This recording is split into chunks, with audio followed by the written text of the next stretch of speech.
हे मेरे नाथ, मैं आपको भूलूं नहीं। हे मेरे प्रभु, मैं आपको भूलूं नहीं। हे मेरे स्वामी, मैं आपको भूलूं नहीं।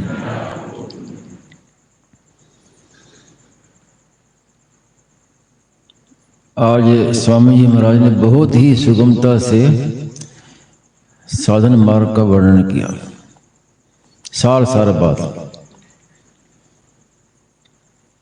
और उसमें मुख्य क्या बताया कि सबसे पहले तो कल्याण की इच्छा होनी चाहिए।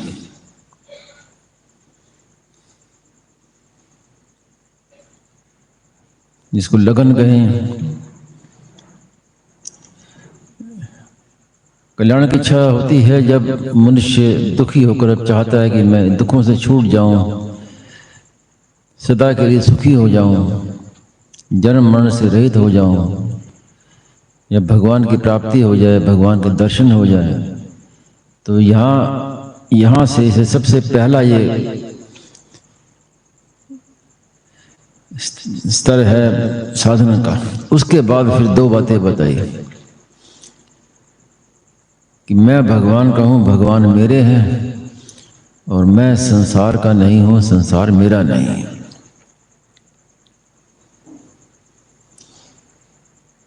तात्पर्य क्या है कि भगवान के साथ संबंध जोड़ना, कि जो सदा साथ रहने वाला है वो मेरा है। इस प्रकार भगवान के साथ संबंध जोड़ना, जो सदा से संबंध है उसको वास्तव में पहचानना। जोड़ना तो कहने के लिए है, वास्तव में संबंध को नया जोड़ा नहीं जाता। पहले से जो अनादिकाल से संबंध है, ममे वांशु जीव लोके जीव भूता सनातन, सदा से है, उसको पहचानना। संतों की कृपा से, सत्संग की कृपा से पहचान हो जाती है कि भी वास्तव में हमारे भगवान नहीं है। और संसार मेरा नहीं है, मैं संसार का नहीं हूं, इससे वो बात पुष्ट होती है कि मैं भगवान का हूं, भगवान मेरे हैं। दोनों बातें एक साथ नहीं चल सकती। मैं भगवान का हूं, भगवान मेरे हैं, इसकी दृढ़ता के लिए ये मानना बहुत जरूरी है कि मैं और किसी का नहीं हूं, ना मैं संसार का हूं, ना संसार मेरा है। और ये प्रत्यक्ष बात है।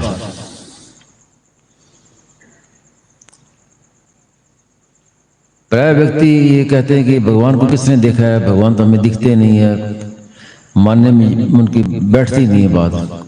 लेकिन संसार मेरा नहीं है, मैं संसार का नहीं है, तो प्रत्यक्ष देखने की बात है। शरीर हमारा पहले कैसा था, अब कैसे रहा, सब बदल गया।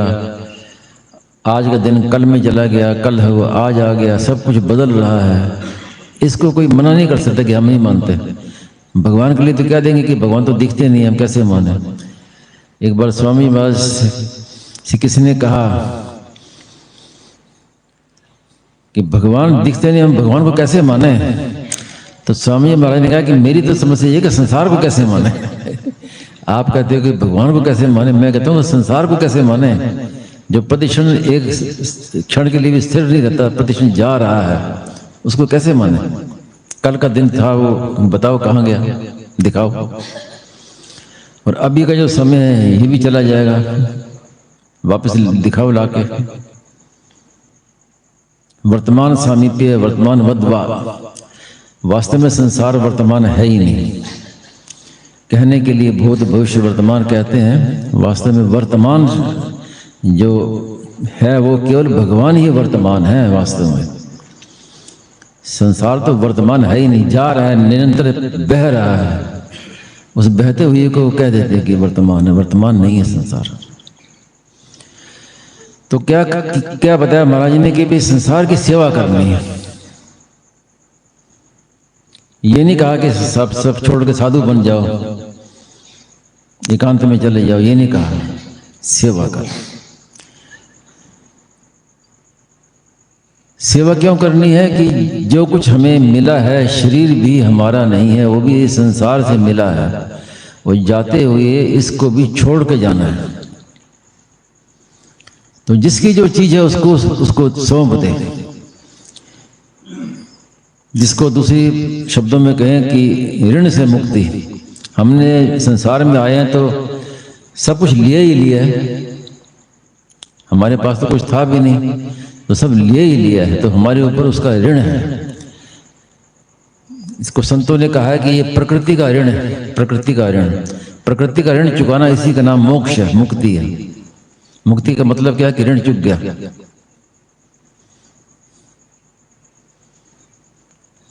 तो इसलिए उसी के लिए कर्म योग है कि ऋण मुक्ति के लिए। तो संसार की तो सेवा करनी है, संसार से भागना नहीं, छोड़ना नहीं है, त्याग नहीं करना है। सेवा, और सेवा के लिए भी कहा है कि ऐसा नहीं कि अब घर से निकल जाएं ढूंढने के लिए कोई सेवा मिल जाए, कहाँ से कहाँ ढूंढें। ढूंढना नहीं, जो सामने आ जाए, जिस परिस्थिति में हम, उसमें जो हमारा कर्तव्य बनता है, दूसरे के प्रति हमारा जो कर्तव्य है वो पूरा करना, इसका नाम सेवा।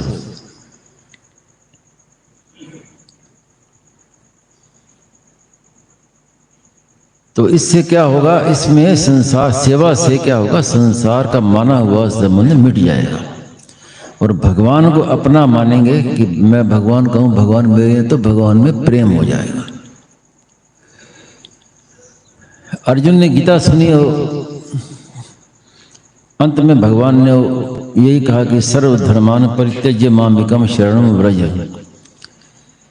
तो अर्जुन ने क्या कहा, नष्टो मोह स्मृति लब्धा, स्मृति प्राप्त हो गई। तो स्वामी महाराज ने बताया कि मैं भगवान का हूं सदा से, ये स्मृति है वास्तव में। भगवान के साथ जो नित्य संबंध है उसकी स्मृति, यही वास्तव में स्मृति लब्धा है। और स्मृति लब्धा से क्या हुआ, अर्जुन को स्मृति प्राप्त हुई। तो एक बड़ी विलक्षण बात मुझे मिली, जैमिनी अश्वमेध पर्व, उसमें सुधनवा की कथा आती है। पहले भी चर्चा हुई है। सुधनवा भगवान के बड़े भक्त थे, भगवान श्री कृष्ण के बड़े भक्त थे। जैसे भीष्म जी भगवान के भक्त थे और लेकिन भगवान सामने आए शत्रु रूप से तो युद्ध किया, ऐसे सुधनवा ने भी भगवान श्री कृष्ण से युद्ध किया खूब। तो अश्वमेध यज्ञ हुआ तो सुधनवा ने अश्व को पकड़ लिया। पकड़ने का मतलब है कि अब हम युद्ध करने के लिए तैयार हैं। लेकिन भीतर में भावना क्या थी सुधनवा की कि अश्व पकड़ूंगा तो मेरे से युद्ध करने के लिए अर्जुन आएंगे, और जब अर्जुन आएंगे तो अर्जुन के पीछे पीछे भगवान भी आ जाएंगे, तो मुझे दर्शन हो जाएंगे भगवान श्री कृष्ण के। मूल में ये लालसा थी।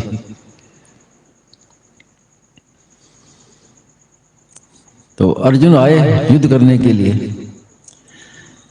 उस प्रसंग में बड़ी विचित्र बात आई है। दो श्लोक आए हैं ऐसे कि अर्जुन ने खूब युद्ध किया, भयंकर युद्ध हुआ, जबकि अर्जुन परास्त हो गए। सुधनवा बड़े वीर पुरुष थे। तो उसमें श्लोक में लिखा है कि युद्ध करते समय अर्जुन को जिसने देख लिया वो सब मुक्ति के अधिकारी हो गए। कितनी विचित्र बात है। अर्जुन के लिए बात आई है। युद्ध भूमि में जिसने अर्जुन के दर्शन कर लिए वो सब मोक्ष के अधिकारी हो गए। तो इतना पर जैसे कल आज बताया ना, कल बताया था कि जो भगवान के शरण हो जाता है उसमें भगवान का अवतार हो जाता है। तो अर्जुन में भगवान का अवतार हो गया। तो उसका ये प्रमाण मिला कि अर्जुन के दर्शन से भी कल्याण होगा। तो इतनी विचित्र बात है। तस्मिन् तज्जने भेदा भावात्, जो भगवान का भक्त हो गया, भगवान के शरणागत हो गया, उसमें और भगवान में कोई भेद नहीं रहा। वास्तव में वो दोनों एक ही हो गए। भेद हमारी दृष्टि में है, हमारी श्रद्धा में भेद है, हमारी समझ में भेद है, वास्तव में भेद नहीं है। तो इतनी महिमा है कि केवल पहचानना कि मैं भगवान का हूं, भगवान मेरे हैं। मीराबाई ने क्या किया, मीराबाई का एक ही साधन था कि मेरे तो गिरधर गोपाल, दूसरों ना कोई। तो महाराज जी ने कहा कि मीराबाई ने हमें एक मंत्र दे दिया, युक्ति दे दी, बस इसको पकड़ना है, फिर सब काम हो जाएगा अपने आप। जैसे कोयला काला होता है, उसको कोयले को कितने ही साफ करो, धो, कभी वो कालापन नहीं मिटेगा। लेकिन अग्नि से निकला है ना कोयला, तो अग्नि का संपर्क होते ही चमकने लगेगा। ऐसी जीव में जो कालापन आया है वो भगवान से अपने को अलग मानने से आया है। और भगवान को जैसे अपना माना, भगवान से संबंध जोड़ा, तो संबंध जोड़ते ही जीव वैसे चमकने लगेगा।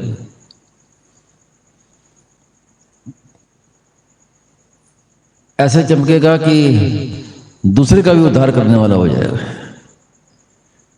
खुद के तो उद्धार में शंका ही क्या है, दूसरे का भी उद्धार करने वाला है।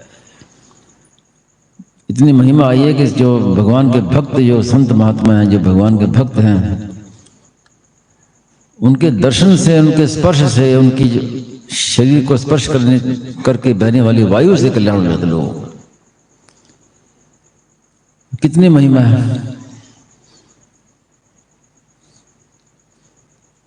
स्वामी महाराज से एक बार बात हुई थी, तो महाराज ने, मैंने प्रश्न किया कि कोई भी संत आया तो लोग कहते चलो दर्शन करो, संत आए दर्शन करने चलो, तो ये क्या बात,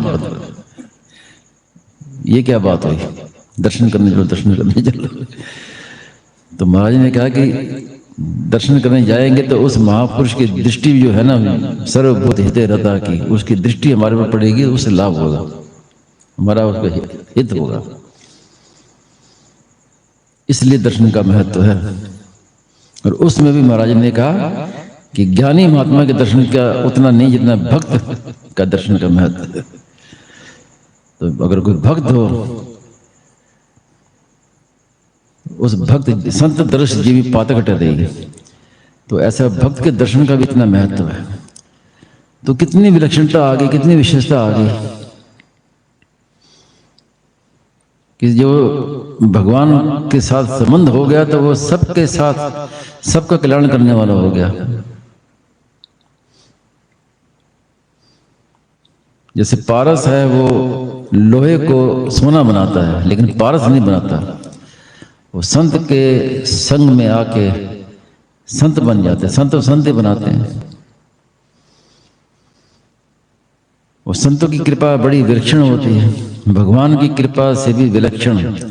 भगवान की कृपा में तो यथा तथा है, ये यथा माम प्रपद्यन्ते तास तथैव भजामि, लेकिन संतों की कृपा में यथा तथा नहीं।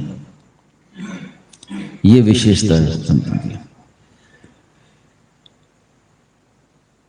तो सार बात जो बताई उसको मान लें, और बड़ा कठिन नहीं है, बहुत सुगम बात है, और हर आदमी मानने में समर्थ है, अधिकारी है, योग्य है। कि पहले तो अपने कल्याण की इच्छा हो कि मुझे भगवान की प्राप्ति करनी है, दर्शन करने हैं, और उसके बाद मैं भगवान का हूँ, भगवान मेरे हैं, और मैं संसार का नहीं हूँ, संसार मेरा नहीं है, इतना मानना है। और ये मानना कोई नई बात नहीं है, सदा से है। उसको केवल पहचानना है, केवल दृष्टि मात्र करना है। दृष्टि जाने से ही सब काम पहले से सिद्ध। नित्य योग की प्राप्ति है, अप्राप्त की प्राप्ति नहीं है, नित्य प्राप्त की प्राप्ति है। ये नारायण नारायण नारायण।